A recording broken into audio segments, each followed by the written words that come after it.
everybody, welcome back to those who've been hanging with me some time, and welcome to those of you who are new to my channel. I'm Adele Levine, intuitive and medium. All right, so let's jump into the subject at hand.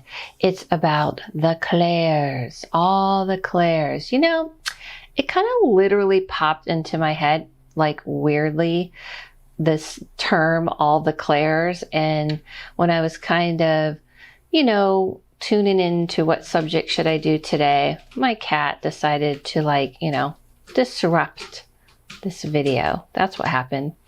No, what happened is, I heard this, like the clairs, and I realized I've never done any video on the whole clairs. What are the clairs? Are you thinking it's from the Breakfast Club? Claire, cute Breakfast Club, because this is important. This is my generation movie of all time. No, it's not about the Breakfast Club as much as I love this movie. It is about clairvoyance, clairaudience, clairsentient, all the clairs. I have a saying when it comes to me, I use all the clairs, which I do. I don't want to sound like this because I'm going to get into how important is it to identify which clair you are. And actually, it's not important at all. Not at all. It's more important to identify you and what you tune in. So I'm going to get into it. So those of you who may be unfamiliar with these terms, clairvoyant is the most popular one, which is seeing, which is using vision, looking and using your sight to see into the future and getting visions. Now, the reason why these are kind of tricky is because it kind of all bleeds into each other. So in other words, are you getting visions about the future? Are you getting visions of the presents? The presents? Are there presents? About the present. So, I just did a video on remote viewing, and remote viewing is kind of a form of psychic, abilities. And so it kind of gets like, what am I and what am I using? And the reason why I don't like labels, and if you're new to me, you may not know this, but I'm definitely not into labels. And the reason why I don't like to use them is because it's very limiting. However, just so you know, there is this whole idea that if you need to understand the clairs, just know they're covering seeing, feeling, which is what I try to encourage you guys to do, which is feel and sense things. Hearing, which is when you kind of hear something not out loud, like, hello, Adela. That would be not good, but more telepathic. And then there's seeing and feeling and hearing, there's smells and there's tastes. And I think there's even more than that people will throw in. And the reason why the clairs are not so important is because they do bleed into each other. So in other words, I do use all of them. I do use seeing, hearing, tasting, smelling, feeling, and all of that. And I get visions, but I don't really feel like it's important when it comes to you. The reason why I think people like this label, so they can say, I am a clairaudient, I am a clairvoyant, I am a clairsentient. It's kind of the same thing of people kind of jumping on this bandwagon of empathic. Not to mention, those videos sell, right? Here's 5 ways that you can learn if you're clairaudient. Here's 5 ways if you can learn if you're clairvoyant. And the problem with that is that this is something, if you have things happening to you, if you're starting to see things, or if you're starting to feel things, or if you're even starting to hear things and get smells, it's something you have to kind of keep, not kind of, let me reverse that and say you definitely have to keep honing it and practicing it. So even if you get a feeling of something and then suddenly you get a vision, then you're going to say, well, I know I'm clairvoyant, but it doesn't work like that. You could have a vision of something and then it may not happen again, because this is how sight works. It will peep in and it will kind of maybe not happen again, because you do have to hone it. So instead of worrying about which title and which tag that, which t-shirt were you going to print to say, I am now clairaudient or clairvoyant, kind of more tuned into what you tend to go towards the most. Meaning, do you feel things the most? Which most people who have any kind of abilities or any sensitivity should be doing. And then you can notice, do you tend to kind of get visions, or do you tend to kind of hear things? You can go ahead and throw in the comments below, not like, Adela, I have determined I'm clairaudient, Adela, I have determined I'm clairvoyant, but in the comments below, because this is more helpful to you, what kind of things do you experience the most often? Okay, not something you had one time when you were 10 and then it never happened again, or that one time when you were with friends, but what is the most consistent feeling that you're having? So if you are seeing things and kind of getting visions, and what I'm saying about visions, by the way, because I know you're going to ask, this is not in dreams, this is not when you're asleep, this is usually happening when you're focusing on wanting to see for yourself or someone, or it happens just like uncontrollably. So it's a little more potent than, I had a dream. That's a whole nother video, which I did do one on premonitions and things like that. But this clairvoyant is when you're able to use your sight and see. And the reason why I'm kind of shying away from, going over all the clairs is for the very reason I already started this video saying, don't get caught up in it. Because if you get caught up in it, then you do go down the rabbit hole of finding, like, let me look and see 10 things that makes me clairvoyant or clairaudient or whatever. And then you limit yourself from really tuning into yourself. It becomes more about claiming this is what I am. If you're really interested in dedicating yourself to developing your sight, it is always changing.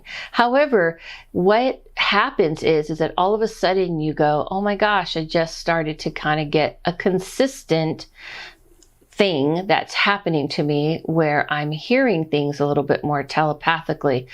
And for me, it happened this way when I was doing medium readings. One day I got a taste for something in the reading, and I said it to the person, and it felt like I was eating. So just to kind of go over the sensations so you can, identify them. When you are seeing visions and things like this, yes, people are going to call that clairvoyant. But again, don't get caught up in that.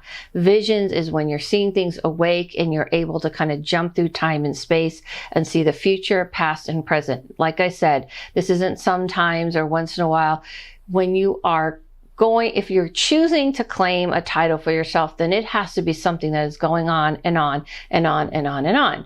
Same thing if you are hearing things, which people call clairaudient, is when you are hearing things telepathically, not verbally out loud, but telepathically, where you feel like something is telling you something and you've been following it and you're getting confirmations. By the way, same goes for clairvoyant. Clairsentient is sensitive, where you feel things, which honestly, the reason why I don't love, using the whole clair, title is because they all work together, and feeling is kind of the main ingredient you need for these dishes of clairs. Dishes of clairs sounded interesting. And so you need to feel, you have to feel in order for the others to work. I'm going to be straight up honest with you. I don't even know the term for tasting, and I'm sure someone's going to throw it in the comments, and smelling, because I don't really ever care what those clairs are. Someone asked me once and they wanted me to list all of them. This was for an interview, and I learned it then, and I can't repeat it to you now. But basically, when you get tastes, it literally tastes like you're eating the food, and then it disappears.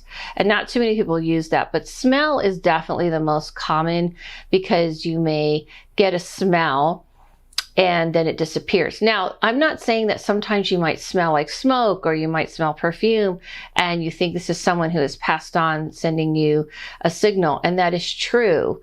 But when you really are someone who has these abilities, it is something that will happen again more than once, consistently all the time. It is a form of communication. So that's the last thing I want to say. The clairs, the point of it isn't to wear a badge of honor of claiming all, what you are. It is the idea of understanding these are all forms of communication with the spirit world, with the other realms, with higher beings, and all of it. So it is the telepathic communication using these different parts, which is seeing, feeling, hearing, tasting, smelling.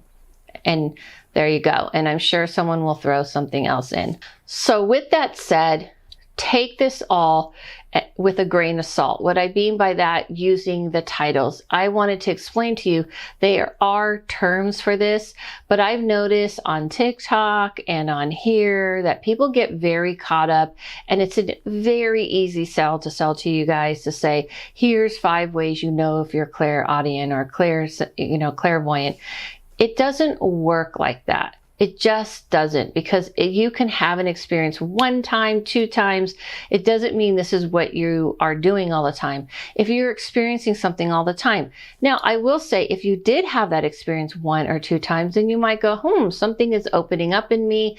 Something is kind of like changing. Maybe I want to learn to practice it. How you learn to practice it is you focus and you open yourself up. If you're focusing on a person or you're doing a meditation, you say, okay, I want to see what comes through, what I see, what I feel. If it's like you're hearing something, you consciously make an effort to sharpen it.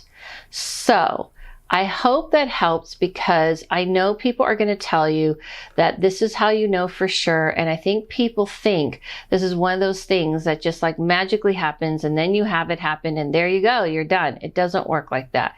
Again, you may have an experience. It doesn't mean that this is something that you're doing all the time. It just, one time I heard somebody speak out loud to me, and I did not like it, so I did shut it down. I wouldn't say that, oh, now I'm whatever this Claire is supposed to be for hearing things out loud. Honestly, I don't want to hear people, spirits out loud.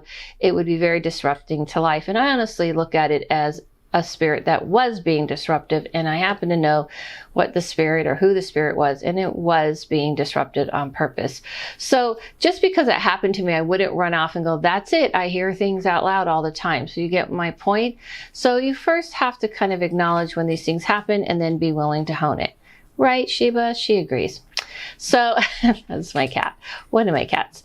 Anyway, I hope this helps you, because I want you guys to embrace these things that you are experiencing, but don't get caught up in the titles and going, oh, well, I'm not clairvoyant because this, I don't meet these qualifications. No, if you're seeing visions and you see things all the time, then that might be kind of something you can learn to develop. Same with all of the clairs. Okay? I hope that helps, and I wanted to let you guys know that next month in August, I'm going to be going to New York. Why is this important? Because if you know New York, this is the classic, New York coffee cup. I'm going, which means I'm not going to be having that much readings before I go. So if you want readings before I go, when I come back, I'm going to take a little bit of time. So between now and probably the first week of August, actually even a little bit before the first week of August, if you want a reading, go ahead and book, because I won't be reading again probably towards the middle of August, maybe a little bit end. You can book the reading, I just won't be doing it. I mean, you could book a reading for later. I'm saying my books will be open, but there is a week that's going to be closed. So if you wanted a reading before then, you should book it when you can. Otherwise, don't worry about it, and I'll announce it again. I'm still using the code PEACE, so for 50% off my readings. This Friday night, I'm doing an online seance, and that should be fun. And those of you who have signed up, that's awesome. And I wanted to let you know you have to be there live because it is a seance. However, I will be sending a recording of it. I am also, I think I announced last time that I now have my past classes on my website for you to download. If you missed my classes live and in person, you can download like the last 3 classes, and you can go to my website for that. So that's everything, guys. Thank you guys so much. Follow yourself, follow no one, listen to that inner voice. Is that the clairaudient? Maybe. And I'll see you soon.